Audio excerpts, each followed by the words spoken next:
राष्ट्रवादी काँग्रेस पार्टीच्या ठाणे शहर जिल्हा मध्यवर्ती कार्यालयाबाहेर धुळवडीचा जल्लोष पाहायला मिळाला.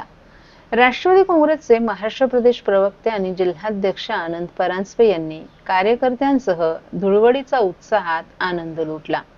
यावेळी नैसर्गिक रंगांचा वापर करत पर्यावरणपूरक संदेशही देण्यात आला. कार्यकर्त्यांनी एकमेकांना रंग लावत आणि ढोलताशांच्या गजरात आनंद उत्सव साजरा केला. यावेळी आनंद परांजपे यांनी कार्यकर्त्यांना एकत्र राहण्याचं आणि पक्ष बांधणीसाठी अधिक जोमानं कार्य करण्याचं आवाहन केलं. धुळवड ही केवळ रंगाचा उत्सव नसून कार्यकर्त्यांमधील ऐक्य आणि ऊर्जा वाढवण्याचा दिवस असल्याचं त्यांनी सांगितलं. या धुळवडीच्या सोहळ्यात शेकडो कार्यकर्त्यांनी सहभाग घेतला. रंगांनी न्हालेल्या वातावरणात पक्षाच्या भविष्यातील वाटचालीसाठी यावेळी नवचैतन्य निर्माण झाल्याचंही दिसून आलं. महाराष्ट्रातील भगिनींना आधार देणारी राज्य शासनाची मुख्यमंत्री माझी लाडकी बहीण योजना. या योजनेअंतर्गत अल्प उत्पन्न गटातील 21 ते 65 वयोगटाच्या भगिनींना मिळणार दरमहा 1500 रुपयांची मदत. अर्ज करण्यासाठी 31 ऑगस्ट 2024 पर्यंत मुदतवाढ.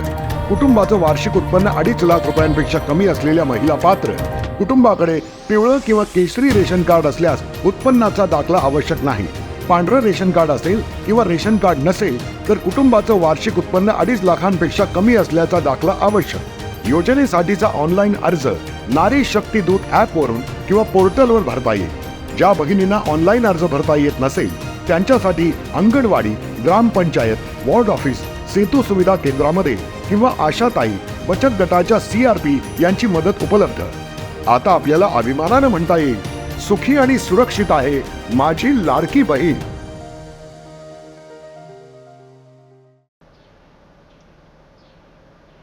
राज्यातील महायुती सरकार विकास कामातून आणि जनकल्याण योजनेच्या माध्यमातून सर्वसामान्यांच्या जीवनात आनंदाच्या सप्तरंगाची उधळण करत असून राज्यातील जनतेच्या आयुष्यात सुखाचे आणि समृद्धीचे दिवस येवोत अशा शब्दात राज्याचे उपमुख्यमंत्री एकनाथ शिंदे यांनी राज्यातील जनतेला काल धुलीवंदनाच्या शुभेच्छा दिल्या.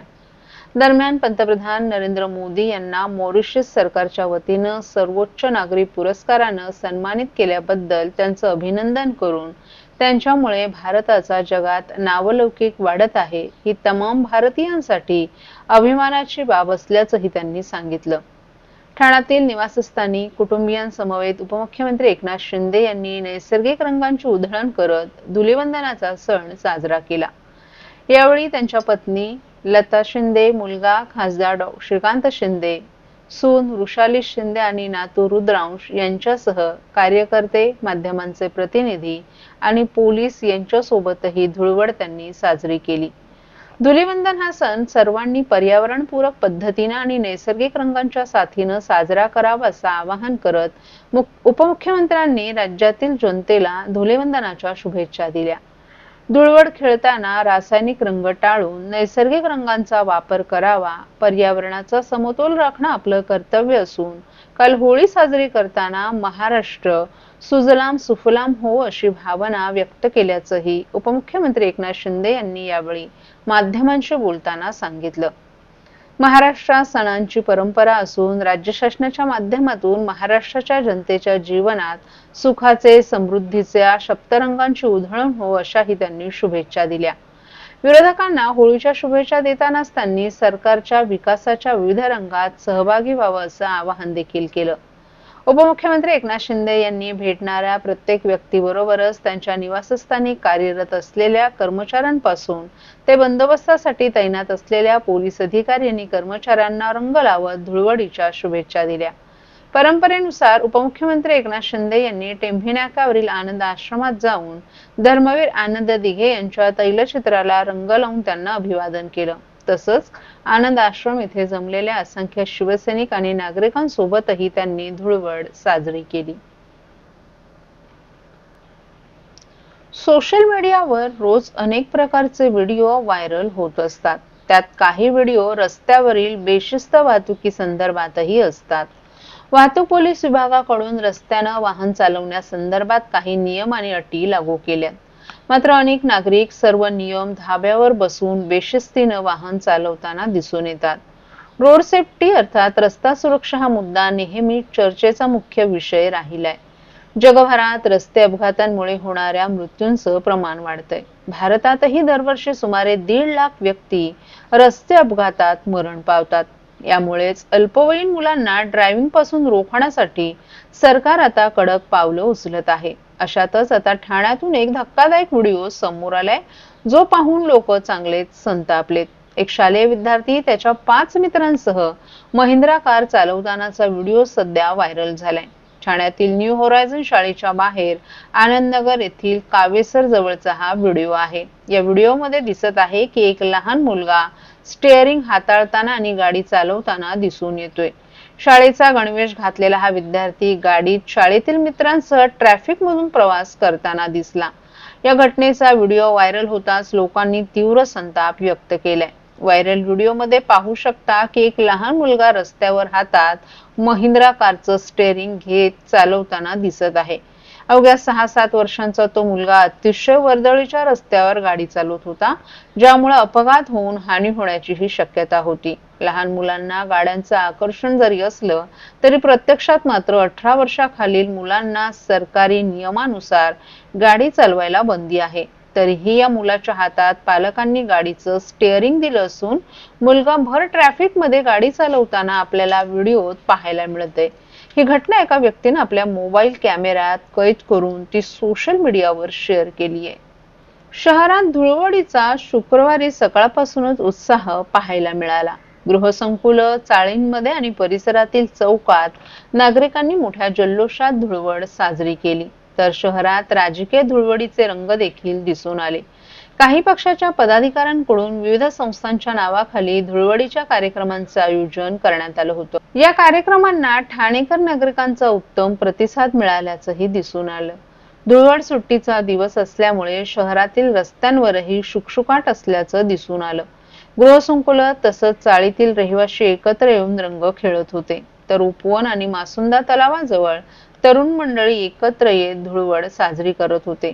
शहरात विविध सामाजिक संस्थांकडून तसंच राजकीय पक्षांकडून धुळवडी निमित्त कार्यक्रमांचं आयोजन करण्यात आलं होतं. या कार्यक्रमांमध्ये नागरिकांचा उत्साह पाहायला मिळाला. उपमुख्यमंत्री एकनाथ शिंदे यांनी आनंद आश्रमात भेट देऊन दिवंगत धर्मवीर आनंद दिघे यांच्या प्रतिमेलाही रंग लावला. तसंच दरवर्षीप्रमाणे यंदाही आनंद दिघे यांच्या टेंभीनाका परिसरात पारंपरिक पद्धतीनं धुळवड साजरी करण्यात आली. आनंद आश्रम येथे धुळवडीच्या कार्यक्रमासाठी मोठं व्यासपीठ उभारण्यात आले. या ठिकाणी उपमुख्यमंत्री एकनाथ शिंदे यांनी जिल्ह्याच्या विविध भागातील कार्यकर्त्यांसह धुळवड साजरी केली.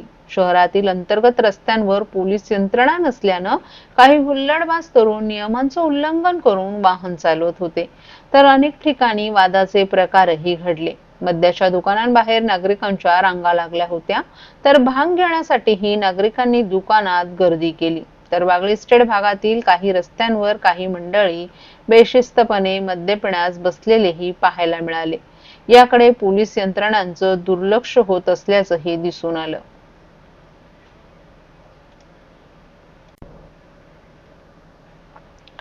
ठाणे महानगरपालिकेचं मागील 5 वर्षात ऑडिट झालं नसल्याचं समोर आलं असून सुमारे 3007 कोटी रुपयांचा हिशोबच लागत नसल्याची धक्कादायक बाब समोर आली आहे. या प्रकरणी महापालिकेची उच्चस्तरीय चौकशी करण्याची लेखी मागणी भाजप आमदार संजय केळकर यांनी केली आहे. महापालिका आयुक्त सौरभ राव यांनी नुकताच महापालिकेचा 5685 कोटींचा अर्थसंकल्प सादर केला. यामध्ये महापालिकेचं महसुली उत्पन्न कमी झाल्याचं स्पष्ट झालं असतानाच महापालिकेचे मागील 5 वर्षांचं लेखा परीक्षणच झालं नसल्याची गंभीर बाब समोर आली आहे. तर तब्बल 3007 कोटी रुपयांचा हिशोब लागत नसल्याचंही समोर आले. कोरोना काळात महापालिकेनं खर्च केलेल्या निधीच्या रुपयांचा हिशोब लागत नसल्याचं समोर आले. कोरोना काळात महापालिकेनं खर्च केलेल्या निधीचा ताळमेळ लागत नाही, तर राज्य सरकारकडून आलेल्या विशेष निधीचा पत्ताच लागत नसल्याची माहितीही मिळाली आहे. महापालिकेत अनेक कामात भ्रष्टाचार होत असल्याचा गंभीर आरोप भाजप आमदार संजय केळकर यांनी केलाय. या प्रकरणी विशेष समिती नियुक्त करून सर्व नागरी सुविधांच्या कामांची सखोल चौकशी करावी अशी लेखी मागणी त्यांनी मुख्यमंत्री देवेंद्र फडणवीस यांच्याकडे केली आहे. एका वृत्तपत्रात नुकताच रस्त्याच्या पुन्हा निविदा काढल्याचं वृत्त प्रसिद्ध झालं होतं. त्याची देखील केळकर यांनी दखल घेतली आहे.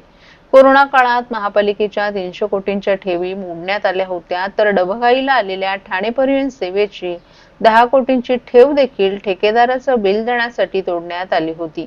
महापालिकेनं मागील 5 वर्षात निधी कुठे आणि कसा खर्च केला याचं लेखापरीक्षण झालं नाही. त्यामुळं महापालिकेच्या कामकाजाबाबत प्रश्नचिन्ह उपस्थित केलं जात आहे.